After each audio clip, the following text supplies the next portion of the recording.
I've been rapping for about 17 years, okay?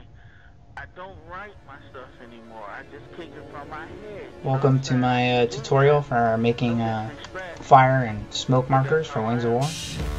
Basically what you're going to want to do is start with your cotton ball. You're going to stretch it out, elongate it to form. And you can see here in the video I'm not just pulling from one end of the cotton ball to the other side. That'll rip the cotton ball. You want to pull and, volumize it here. Pulling it out. Take your time with this, no rush, and just stretch it to a length and size that looks pretty good to you, to the minis.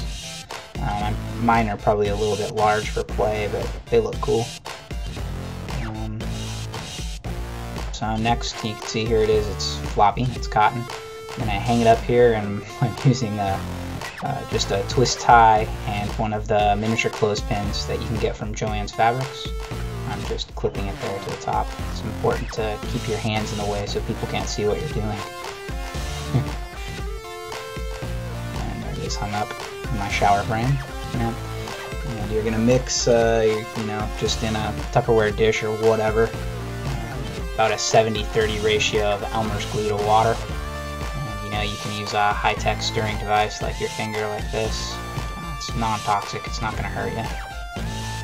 Feel free. And you can also go really high-tech, I'm sure, and use a spray bottle or whatever, but I'm just applying glue with my fingers here. And you want to, get it pretty well coated. Look for spots that are weak in the cotton and make sure those are coated well. And yep, it will shrink down a little bit as it gets wet. Try not to, lose all the volume. And you're going to let it dry for about 30 minutes to an hour, depending. Wait until it's nice and good and dry. You can see kind of the effect of where the glue is there.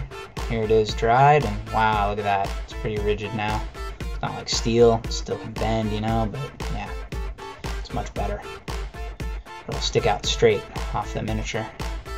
And, pick a good side, something that looks good to you when you can imagine it clipped to the miniature, and apply a little Elmer's glue there, and take your miniature clothespin and make sure this is off frame again, because this helps.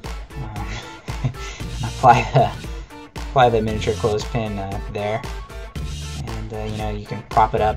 It will roll over by using an extra cotton ball like that. And after you get a few of these made, you are going to want to prep a spot to paint them. I'm just using a string and some newspaper there taped off. Got this gray Rust-Oleum spray paint. I'm sure it's overkill, now they won't rust. That's important. Yeah, you're gonna do a light dusting. Don't spray the heck out of these things. They don't need to be ultra dark gray. You want them to kind of feather into the lighter white, especially near the tail. So as the video says here, yes, more evenly coated at the top, darker at the top is preferable. Get those, and you'll have to do that on both sides.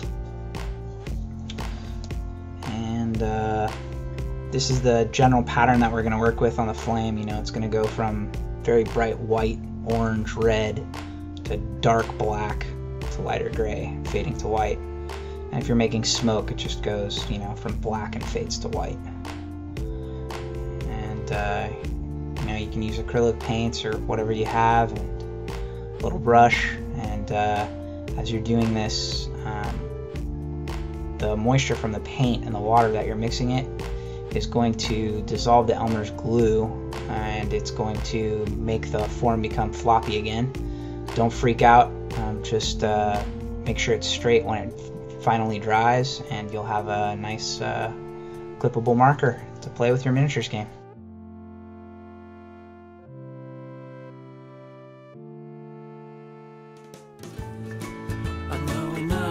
Off your feet, you're so bitter, you think he's sweet. Well, he's wrong for you, I swear. Did you forget to read the script? There was never a role for him.